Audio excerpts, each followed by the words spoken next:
Randy Bahtiar, suami Tasya Kamila, sempat batuk darah karena kanker getah bening. Sesak napas dan batuk kronis menjadi gejala awal Randy Bahtiar sebelum divonis idap kanker getah bening. Hampir 3 minggu lamanya batuk tak kunjung hilang meski suami Tasya Kamila telah berobat ke dokter. Bahkan dijelaskan pemilik nama lengkap Sapa Tasya Kamila, suaminya sempat mengalami batuk darah. Meski tak banyak namun membuat dirinya khawatir.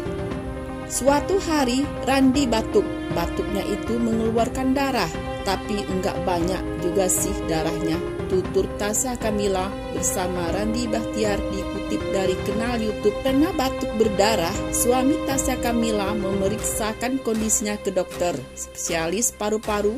Namun saat menjalani pemeriksaan ternyata paru-parunya tak bermasalah. Sama dokter paru itu di röntgen, paru-parunya bersih. Namun ya ternyata yang ditemukan bukan paru-parunya. Kenapa? Tapi ada massa di rongga dadanya Randy. Sehingga dokter menyarankan untuk CT aksen, ujar Tasya Kamila.